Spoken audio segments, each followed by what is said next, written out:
Olá, tudo bom?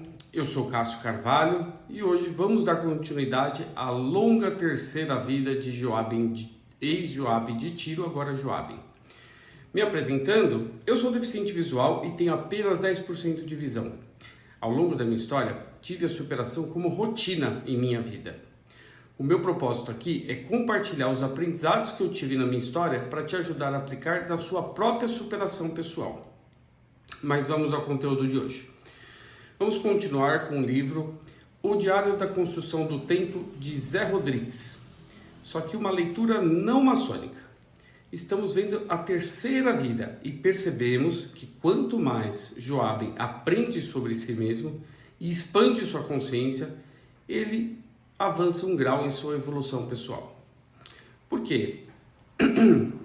Assim como as pedras que eles extraíam, nós, assim como pedras, precisamos de lapidação. E somos nós mesmos os responsáveis por essa lapidação íntima. Todos somos iguais na medida em que todos somos pedras brutas, mas somos individualizados pela lapidação, pelo autoconhecimento e pela expansão da consciência. No último vídeo, Joabe e seus dois irmãos conseguiram mais do que tanto desejavam. Conseguiram uma promoção para trabalharem no acabamento da construção do Templo de Salomão.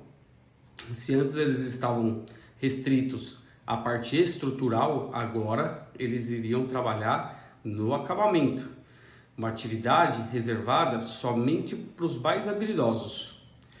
Uma atividade realizada fora da caverna, fora das pedreiras, à luz do sol. Vimos também que esta promoção, simbolicamente, representa a iluminação do ser, o autoconhecimento. Ou seja, saíram da escuridão. Quando saíram da caverna e tiveram acesso à luz solar, eles saíram da escuridão para a iluminação. E agora começa uma nova etapa na vida deles. Nesta nova etapa, Joabe tem um sentimento de que realmente encontrou o seu propósito de vida. Ele ficava feliz por estar nesse lugar, nesse momento, fazendo exatamente o que estava fazendo e que já parecia ser a razão da sua vida. Diferentemente de Manassés e Adonias, que voltavam os olhos para o céu para conversar com Deus, Joabe sentia que sua alegria se voltava para dentro dele mesmo, era algo interno, onde aquela voz que antes falava com a vozinha de sua mãe, agora era num tom mais grave, mais ameno, e mais próximo de seu próprio ser. Era uma voz interna. Mesmo estando dentro dele, ele sabia que não era ele, era uma força da qual saía o verdadeiro sustento de sua alma e de seu corpo.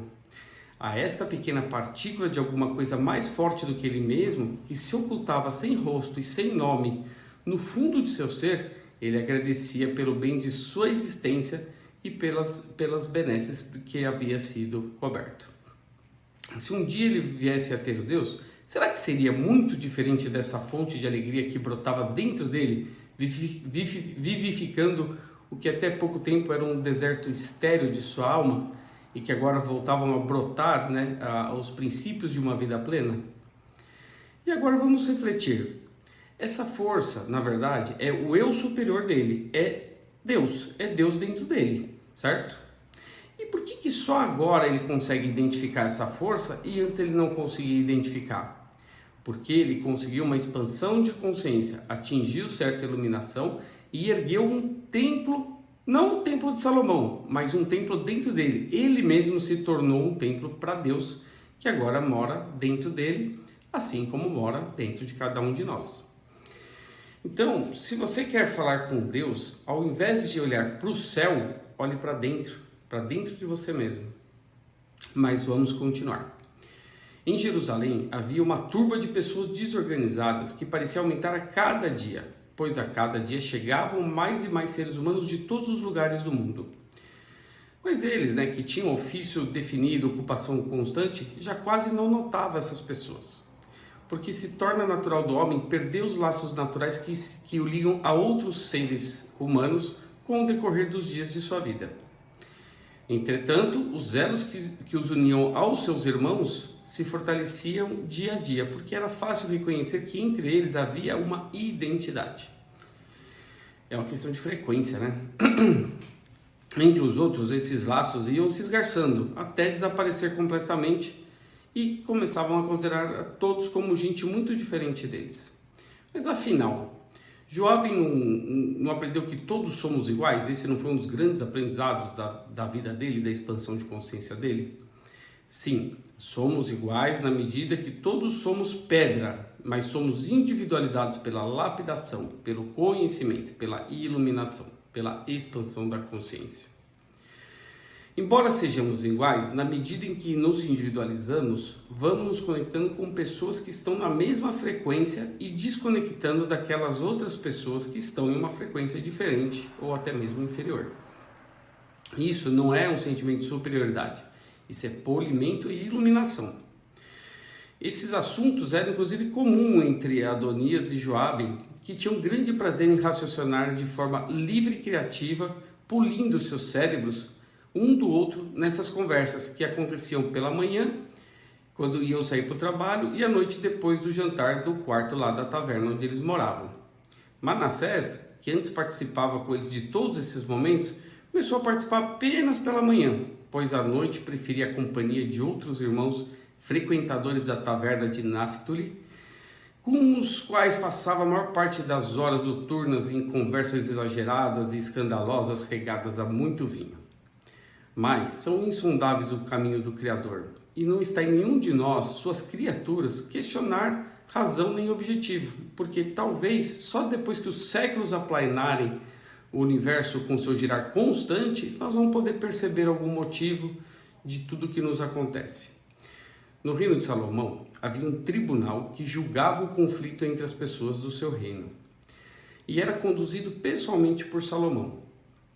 Ele era o próprio juiz desse tribunal.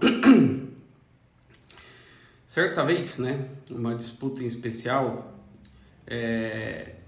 uma disputa que provavelmente não foi uma coincidência, foi uma providência que encaminhou Joabe para assistir este julgamento, para que ele pudesse receber um presente da sua vida, porque só depois de muitos anos é que ele chegou a perceber o quanto esse momento representou para ele. Após o julgamento de dois camponeses que disputavam o verdadeiro valor de um burro morto, aproximaram-se do trono duas prostitutas. Uma delas, mais corpulenta, tinha os olhos pintados de negro bem à moda egípcia, com um braço cheio de braceletes de prata e de ônix. A outra, mais franzina, ocultava a cabeça sob um manto negro que lhe cobria os cabelos, e as duas se puseram à frente do rei, uma de cada lado do trono. Pelo centro se aproximou um sacerdote jovem, trazendo nos braços uma criança recém-nascida, e disse ao rei: "Meu rei, são duas mulheres de má fama que disputam a posse desta criança." As duas começaram a gritar em direção a Salomão, com a voz tão alta, com palavras tão rápidas, que nada era possível se compreender. Salomão ergueu sua mão direita e o silêncio de repente se fez, ficando as duas mulheres olhando com medo para o próprio rei. Salomão acenou para a mais corpulenta, que imediatamente começou a descrever o que tinha acontecido. "Oh, meu senhor, eu e esta mulher moramos juntas na mesma casa, onde trabalhamos em nosso serviço, e ocorreu de ficarmos grávidas na mesma época. 3 dias depois de eu ter dado à luz, essa mulher também teve uma criança. O dono da casa onde moramos e trabalhamos nos isolou num quarto dos fundos até podermos voltar ao trabalho normalmente. Estávamos juntas e não tinha nenhum estranho nesta parte da casa, somente nós duas. Ontem à noite, o filho desta mulher morreu porque ela, virando-se no leito enquanto dormia, deitou sobre ele e sufocou a criança. Ela então se levantou ainda durante a noite, retirou meu filho do meu lado enquanto eu dormia e colocou meu filho vivo em sua cama e o seu filho morto na cama dela. Quando me levantei para amamentar meu filho, encontrei morto, mas de manhã, com a luz do dia, pude examiná-lo melhor e descobri que a criança morta, na verdade, não era o meu filho, era o filho dela." E a outra respondeu: "Não é verdade", numa voz bem aguda e descontrolada. "O meu filho é este que está vivo, e o teu é o que está morto. Tu estás contando o que fizestes colocando-me em teu lugar." "Meu rei, gritou a corpulenta. É mentira, o meu filho é o que está vivo e o dela é o que está morto. Aí a mulher mais franzina se adiantou e com um movimento brusco o véu caiu de sua cabeça e ela se jogou ao solo à frente de Salomão e urrou. Por Yahweh, meu senhor Salomão, este é o meu filho. Qual é a mãe que não conhece a criança que pôs no mundo? Já não basta ter sido vendida como escrava e ter de viver da maneira como vivo, ainda terei que perder o meu filho? O rosto crispado da mulher mais magra encheu-se de lágrimas e ela caiu com a face ao solo enquanto a corpulenta gritava. É meu filho, olha a roupa que ele está usando, todos podem ver que é igual ao meu manto. Que maior prova tereis? Tenho o direito de ficar com meu filho. Aí a outra respondeu, tu trocastes os panos que envolviam as crianças. Tu planejastes tudo e queres roubar meu filho.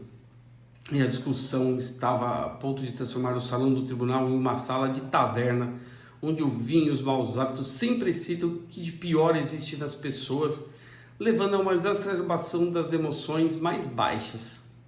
Mas Joabe, isolado no meio da multidão, só tinha olhos para a mais franzina das mulheres.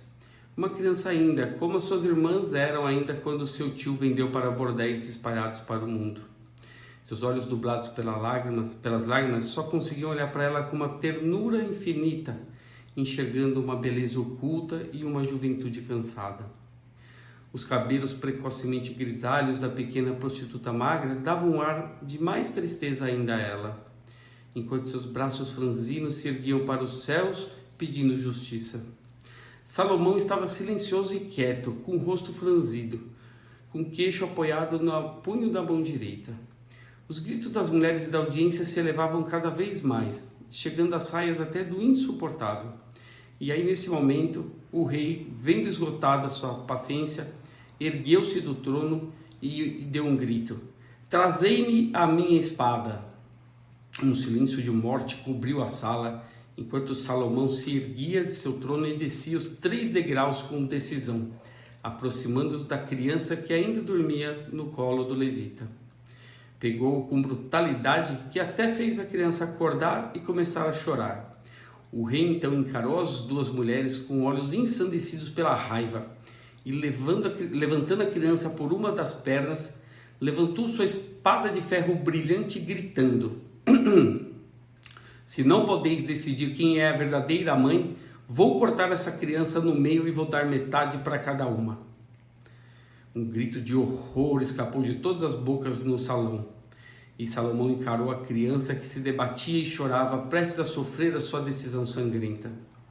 Mas de todos os gritos, o maior foi o da prostituta franzina, que se jogou aos pés do rei, implorando: por Yahweh, meu senhor, não mateis meu filho. Se tem de ser assim, então que ela fique com ele e crie como puder. Deixai que ele viva, meu senhor. Se é preciso que corra sangue, então que seja o meu. Matai-me, senhor meu rei, mas deixai que ele viva. Salomão, com um sorriso repentino, entregou a criança nas mãos do levita e jogou sua espada no chão, para erguer a pequena prostituta como faria um verdadeiro pai dos hebreus.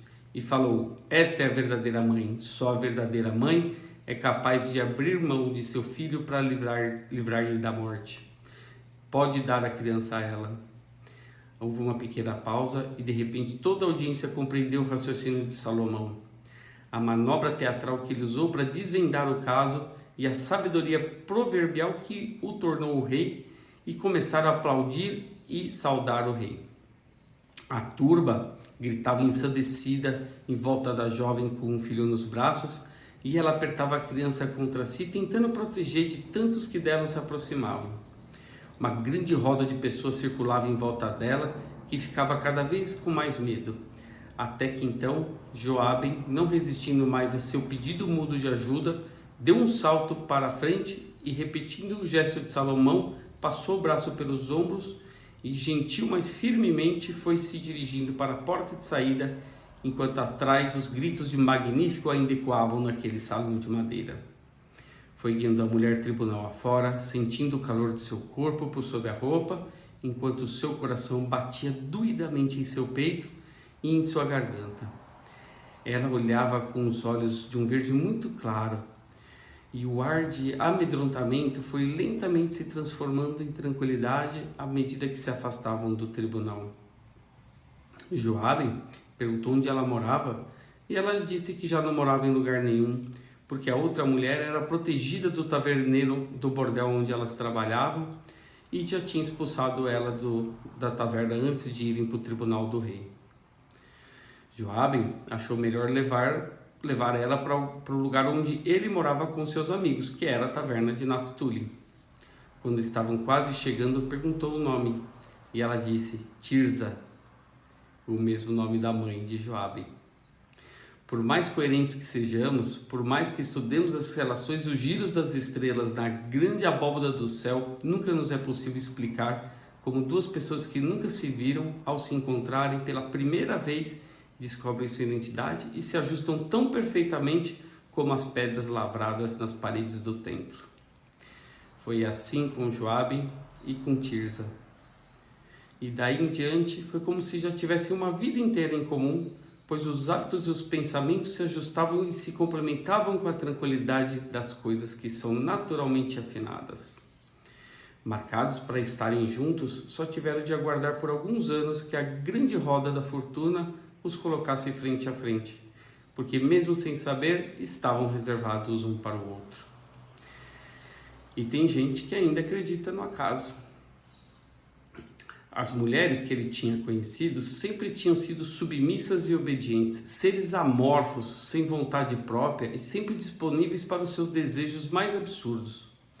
Ele simplesmente usava elas e as dispensava sem nenhuma hesitação, porque apenas o seu corpo estava presente. Sua alma, que nunca tinha participado desses momentos, se via pela primeira vez mobilizada, e ele estava encantado com a possibilidade de ficar mais tempo ainda com esta mulher tão interessante. Ele não sabia, mas nesse momento ele experimentava o sentimento do amor que ele nunca tinha conhecido, já que tudo que tinha sido dado e ensinado a ele não incluía nenhum dos aspectos do amor. Agora, vamos compreender um pouco como funcionava a organização dos pedreiros, que há muito se assemelha à organização maçônica. A obra do rei Salomão se engrandecia a olhos vistos, porque com a colaboração de Hiram Abif, o mestre construtor, e de Hiram, o rei de Tiro, que era parceiro de negócios, tinham conseguido organizar a força de trabalho presente em Jerusalém segundo um sistema muito interessante. A corporação de pedreiros, que vinha se formando por muitos séculos, encontrava nesse momento da história dos hebreus as condições perfeitas para firmar-se e estabelecer valores e princípios permanentes. Os operários, na sua grande maioria, carregadores e quebradores de pedra, e fazendo um trabalho de menor responsabilidade, ao se destacarem como artesãos, eram levados para uma área especial das pedreiras e começavam a trabalhar como aprendizes, recebendo como salário uma ração extra de alimentos e tendo a possibilidade de crescer na profissão na medida em que exibisse qualidades para isso. Eram aprendizes. Como aconteceu com Joabe, eles podiam ser promovidos a companheiros, posição com um pouco mais de responsabilidades e de importância, trabalhando diretamente sobre as ordens dos mestres construtores do templo, que eram diretamente ligados aos três grandes mestres do templo, que eram Salomão, Hiram de Tiro e Hiram Abif. Era uma organização meritocrática, formada por homens que não se colocavam em posição superior àquela que não era de seu próprio merecimento, e para que pudessem reconhecer uns aos outros, foi desenvolvido um sistema de sinais e palavras de reconhecimento, através das quais os operários podiam confirmar-se a seus mestres e entre si. Essas palavras e sinais valiam também para o recebimento dos salários pagos antes do dia do descanso, para que os obreiros recebessem aquilo que lhe era devidos antes que começassem as devoções do sabate. Então, o que nós vimos aqui? Que esta organização tinha uma hierarquia de aprendiz, companheiro e mestre, e que o reconhecimento entre eles era feito por sinais e por palavras, sistema muito semelhantes ao que conhecemos da maçonaria. Mas um detalhe muito importante aqui é a meritocracia. Diferente do que era a regra na época, os membros não eram promovidos pela sua origem ou classe social, mas sim pelo seu mérito próprio. A maravilha desse sistema é que apenas o merecimento e nada mais faria com que um homem galgasse os degraus de sua profissão. E por isso essa organização era muito criticada pelos sacerdotes e pelos levitas, porque com esta meritocracia, um enorme contingente de escravos cananitas, passava a ter importância, junto com muitos outros estrangeiros que haviam se integrado a esse trabalho na condição de assalariados e galgavam posições de comandos inaceitáveis para certos grupos de hebreus que ameaçavam terminantemente a obedecer à ordem de seus escravos. Isso ocorreu, por exemplo, com Caleb, que, com exceção feita ao próprio Hiram Abif, era sem sombra de dúvidas o mais capaz e criativo de todos os homens que algum dia desenharam a pedra bruta com seu cinzel. Ao ser colocado como um instrutor de um grupo de aprendizes, foi rejeitado vigorosamente por eles, influenciados pelos sacerdotes mais radicais. A intenção desses sacerdotes era modificar o preceito que vigorava entre os trabalhadores do templo, porque consideravam a ideia de um cananita valer tanto quanto um hebreu um absurdo. Absurdo que certamente foi enfiado na cabeça de Salomão pelo rei pagão de Tiro e pelo seu mestre construtor, o Hiram Abif. Mas Salomão, em sua sabedoria inata, aceitava que o valor de um homem ia além do seu nome e de seu lugar de nascimento, concordando que para ser operário do templo, o homem precisava apenas merecimento pessoal, ser livre e de bons costumes. A liberdade era fácil de conseguir, como aconteceu com Caleb. As leis hebraicas não permitiam que nenhuma escravidão durasse mais do que 7 anos, e no primeiro jubileu o escravo tinha o direito de decidir sobre seu futuro. Caleb, como muitos outros seus irmãos cananitas, optou por integrar-se à sociedade de Jerusalém, chegando mesmo a aceitar a Yahweh como seu único Deus, tudo em nome de seu ofício e de seus irmãos da pedra.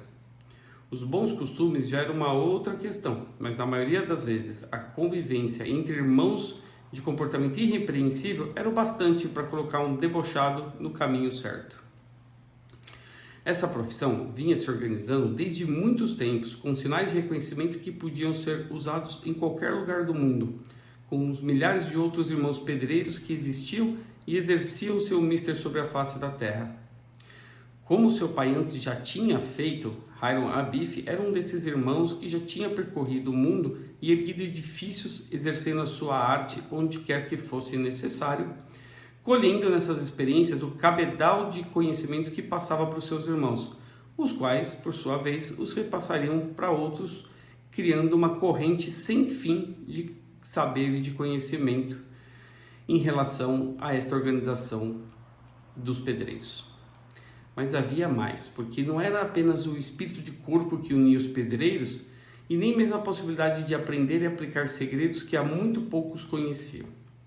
Apoiados por 2 reis, ensinados pelo maior mestre construtor, criava-se entre esses homens uma fraternidade excelsa, fundamentada em princípios de igualdade que nunca antes tinham surgido no mundo.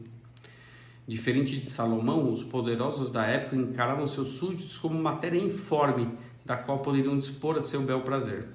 Salomão, no entanto, apoiando-se em compromissos de seu pai Davi, descobriu a necessidade de valorizar cada ser humano de que necessitava, percebendo no decorrer deste processo que os homens só se destacam dos outros pelo seu valor e que esse valor não dá o direito de ninguém de subjugar um outro ser humano.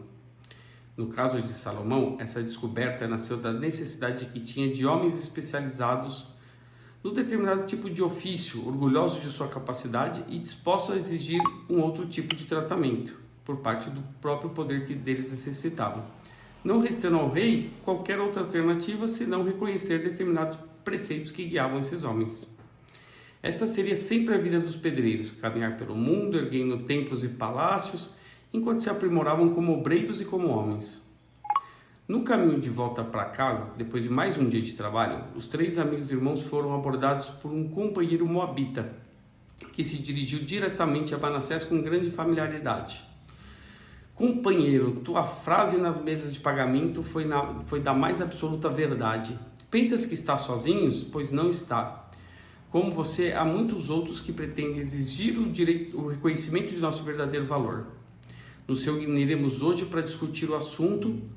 E perguntou: conheces a taverna de Naphtali? E respondeu Manassés: pois se é lá que moro, retrucando, e contente como uma criança que vence uma disputa. A que horas estarão lá? Assim que se iniciarem as orações dos hebreus, para lá nos dirigiremos. Leva teus companheiros, apontando para Joabe e para Adonias, porque o assunto vai interessar para todos também. E aí o Manassés respondeu: conta comigo, companheiro. E enquanto isso o Moabita se afastava, acompanhado pelos outros que assim estavam com ele. Adonias, preocupado, gritou: como te chamas, irmão?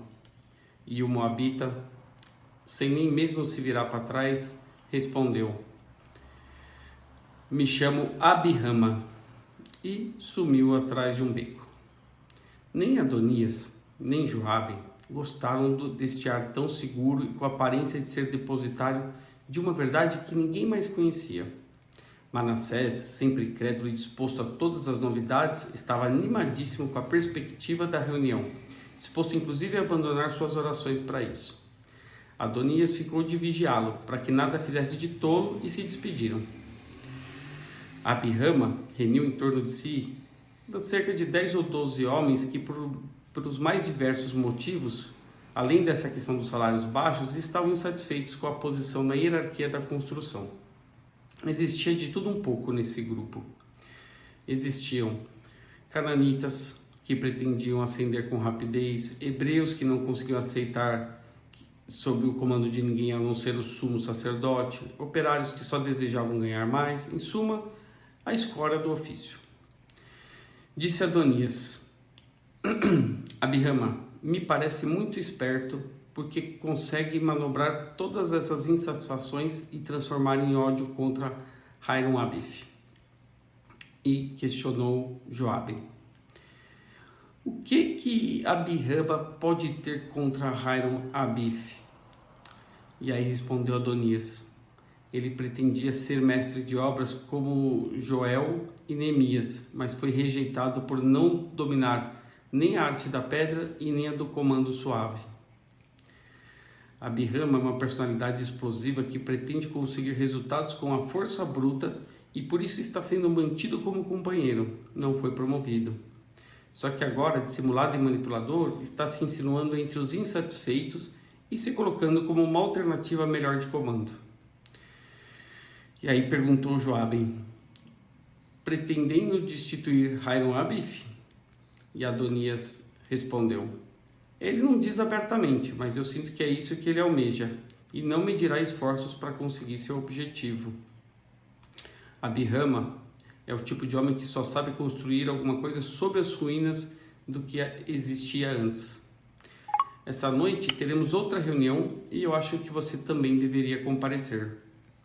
E respondeu Joabe: por Yahweh, Adonias, hoje é o dia de meu casamento. Amanhã partiremos para Sucote e ficaremos lá não sei quantos dias. Pretendes que eu abandone a minha mulher na véspera da minha viagem? Adonias respondeu: irmão Joabe, tu amas nosso mestre. Hiram Abif não ama? E ele respondeu: como podes duvidar disso? Não duvido, o que me move é a preocupação, porque Abirama, com sua fala suave, me parece a serpente que sussurra mansamente antes de inocular a presa com a força de seu veneno. Eu temo pela vida de nosso mestre e sinto que nossa amizade nos obriga a ver se essas reuniões oferecem realmente alguma ameaça verdadeira. Eu posso estar equivocado, mas eu preciso da sua ajuda. Manassés não será de nenhuma utilidade. Está completamente tomado pelo vinho e pelas bravatas do grupo de Abirama, mais perdido do que qualquer um deles. Mas ele não era assim, Adonias. O que levou nosso irmão a agir desta forma? Observa quando voltarmos à mesa, o seu rosto avermelhado, o seu comportamento exagerado, tudo indica o vício de álcool. Em nossa juventude ele era fraquíssimo para a bebida. Como pôde se transformar em um bêbado? Isso não importa, o que importa é ajudá-lo a retomar sua vida anterior para que possamos defender nosso mestre. Quando foi marcada a reunião seguinte dos conspiradores, Joabe se dirigiu à taverna de Naftuli, onde seria feita esta reunião. Joabe morava nessa taverna até 3 dias antes, mas pelas mudanças que haviam ocorrido na vida dele, parecia que muitos anos tinham se passado já, mas eram só 3 dias. Adonias aguardava na porta, e Naftuli, ao ver Joabe, abriu um largo sorriso e veio manquitolando abraçá-lo, fazendo Joabe sentir aquele cheiro de cebola que acompanhava Naftuli onde quer que ele fosse. O salão estava enevoado pelos braseiros, estava como sempre. E Naftuli guiou os dois, Joabe e Adonias, para um aposento ao fundo, por trás de sua adega. Lá dentro, cercado por outros companheiros, dentre os quais se destacava um sorridente Manassés, estava Abirama, exibindo sua conquistada tranquilidade, que foi conquistada de sua falsidade, e ele, com sua habilidade de convencimento, conseguia manipular a todos. A chegada de Adonias e Joabe interrompeu o discurso de Abirama e foi com uma exagerada alegria que ele o saudou. Bem-vindos, companheiros, é com enorme prazer que recebemos a presença de 2 excelentes obreiros do templo. Então, Adonias, conseguiste convencer Joabe a unir-se a nós?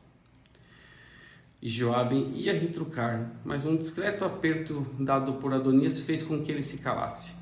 Afinal, era preciso descobrir de que constavam os projetos de Abirama para depois poder defender o amado mestre Hiram Abif desta cobiça sem medida. Do seu lado estava um levita, um companheiro extremamente mal encarado.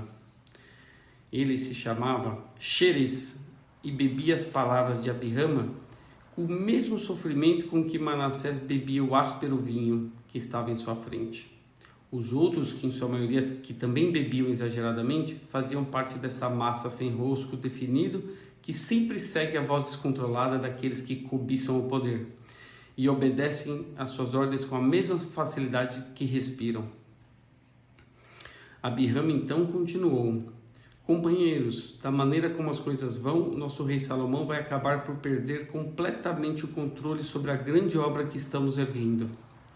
Nosso irmão Xerez é testemunho de que os sacerdotes e até sua tribo de levitas estão extremamente preocupados com o rumo que as coisas estão tomando. O templo de Yahweh deve ser erguido segundo as leis mais antigas que regem o nosso comportamento e com toda certeza Hiram Abif, por ser mestiço, não é o homem adequado para comandar sua construção. Principalmente agora que está próximo da decoração interna do templo e do lugar sagrado onde nosso Deus irá habitar para todo sempre. É preciso que os sacerdotes e os levitas detenham o poder de decisão, garantindo ao povo hebreu que nosso Deus estará em um lugar verdadeiramente sagrado e não conspurcado por mãos profanas. A pequena turma concordava com ele. Abirama, de forma dissimulada, estava pretendendo se apresentar a essas pessoas como uma alternativa aprovada pelo alto clero dos hebreus para que a construção da casa de Yahweh não tivesse solução de continuidade. Mesmo sendo poucos, a preocupação era grande com os últimos salários recebidos. Seria fácil aglutinar os operários do templo contra Hiram Abif, que era o foco de todas as energias positivas e negativas do momento. Xerez ergueu a voz: entre nós levitas não existe nenhuma satisfação pela presença desse mestiço de Tiro entre nós. O homem sem respeito pelos sacerdotes de Yahweh não deve valer mesmo muita coisa. Se Hiram Abif fosse tirado da posição em que está, a construção com certeza seguiria de forma muito mais fácil e até mesmo os salários aumentariam. O pequeno grupo ria alto, antegozando a promessa de aumento de salário, como se já estivessem recebendo esses valores em seus bolsos. E Xerez continuou: é preciso que o mestiço seja substituído urgentemente por alguém que os sacerdotes admirem. Mas quem, meus irmãos? Mas quem seria esse homem? Abirama no centro da mesa, mantinha os olhos baixos, num ar falsamente humilde, mas sua teste suada indicava sua ansiedade a custo controlada, até que um companheiro que ali bebia, o moabita, bateu seu copo na mesa e disse: "Por que não Abirama? Conhece a arte da construção como ninguém e pode muito bem ocupar o lugar de Hiram-Bif. Por que não Abirama?" Os outros todos começaram a bater os copos na mesa, gritando o nome de Abirama, enquanto ele, cheio de trejeitos, fingia não estar de acordo. Para Joabe era suficiente. Sem nada dizer, se levantou, fazendo um sinal para Adonias e Manassés, que reagiram cada um de uma forma diferente. Seu impulso era voar na garganta de Abirama e com seus próprios dedos arrancar esse sorriso falso, vitorioso que Abirama exibia, sem conseguir nem ocultar, a maldade que ia na alma. Mas a serenidade de Adonias finalmente o fez ver que ainda era cedo para tomarem uma atitude radical contra esses revolucionários. Era preciso que os planos deles fossem mais longe para que fossem apanhados em pleno exercício de seu crime, de forma que não restasse qualquer dúvida sobre o verdadeiro valor desses planos. Então Joabe abriu o melhor sorriso que podia e disse, evitando a própria raiva: "Irmão Xerez, tua ideia merece ser estudada, mas há companheiros aqui que partirão logo pela manhã para Sucote. E uma boa noite de sono é recomendada, pois terão pelo menos uma semana de trabalho árduo entre o calor do sol e o fogo das fornalhas. Não seria melhor que partíssemos todos sob pena de de ser desvendados nossos planos antes da hora?" O grupo olhou para Joabe com incredulidade e ele percebeu que de todos os presentes apenas ele iria para Sucote, já que tanto Adonias como Manassés tinham serviço no canteiro de obras do templo. Mas foi o próprio Abirama que o livrou do mal-estar que suas frases tinham causado, dizendo com muita bonomia: "Irmão Joabe, tua presença aqui hoje nos engrandeceu, e engrandeceu muito. Tens razão, é preciso que não levantemos suspeitas sobre nossos projetos. Se o impuro vier a desconfiar que é não tão amado quanto crê, de certo poderá nos criar grandes problemas. Mas contamos contigo logo que voltares de Sucote, pois até lá nossos planos estarão mais maduros, mais definidos e nossos apoios muito mais claros e seguros.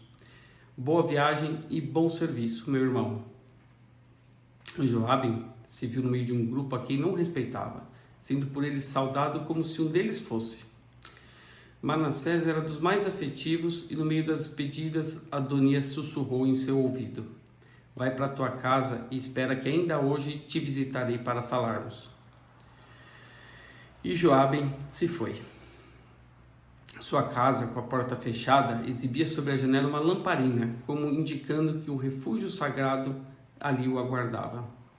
Ele entrou e no primeiro aposento, iluminado por outra lamparina de azeite, sua esposa Tirza o aguardava.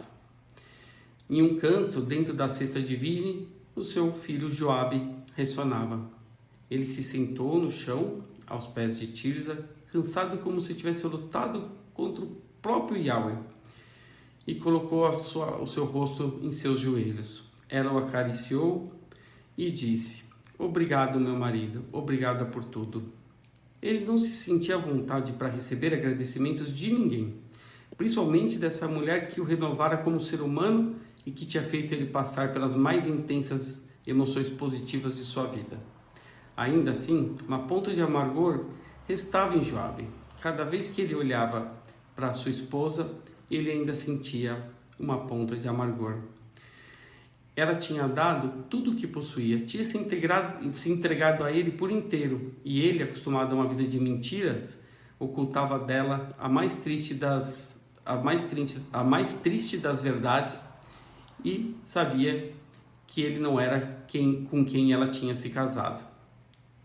Ele levantou seus olhos e encontrou os dela, olhos de um verde muito claro, e afastou do rosto dela uma mecha que teimava em não ficar dentro do manto. Um medo sem sentido dominava sua alma, mas ele não podia mais escapar do seu destino. Esta era a mulher de sua vida, aquela que seu coração e alma escolheram, a qual seu corpo e espírito tinham se entregado. Como ocultar-se dela conscientemente? Com um aperto infinito no coração, começou a contar toda a história de Joabe de Tiro, que depois tinha se transformado em Joabe, que era o homem que ela tinha conhecido. Era como se ele estivesse mostrando a ela um lado escuro que nunca deveria surgir entre eles. A vergonha que ele sentia por ter sido quem ele foi e que nos últimos tempos não era mais do que uma sombra de uma sombra, mas isso cresceu dentro dele, fervendo o sangue dele ferver no seu rosto.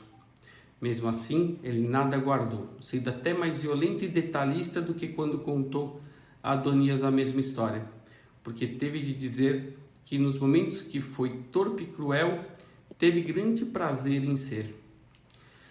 Ao final, enquanto ela se mantinha um mutismo assustador, ele aguardou a sentença de seu coração, como um dia ela aguardara a sentença de Salomão sobre seu filho. Tirza, no entanto, era melhor e mais digna de amor do que os mais loucos delírios de Joabe podia esperar. Com a mesma dedicação e interesse que o vira, falou em voz mansa e compassada: meu marido, o que me deste desde que o dia que nos vimos e um raio de reconhecimento caiu sobre nós, sempre será mais do que qualquer coisa. Não importa quem foi e o que fez, importa o que faz e o que é agora a meu lado. Você se esquece que eu também fui outra até o dia que me levaram da casa dos meus pais e me transformaram à força em alguma coisa mais vil do que um animal? Você se esquece que essa outra que me transformaram também sufocou a primeira que eu era? Não foste você que me guiaste nesse novo caminho? Nada temas, se existe alguém que te pode compreender, sou eu, que também sofri os mesmos golpes da vida. Ele então se levantou do chão onde estava ajoelhado e se sentou ao lado de Tirza, abraçando com seus braços trêmulos. O rosto era de uma paz infinita, apesar das lágrimas que corriam no rosto dele, e nunca em sua vida ele amou mais a Tirza do que nesse dia em que a identidade mútua deles se enraizou de maneira definitiva. E ela continuou: somos abençoados, meu marido, porque neste mundo só muito poucos podem renascer para melhor. Tiveste a tua oportunidade e a usaste bem. Eu faço o melhor que eu posso com a minha.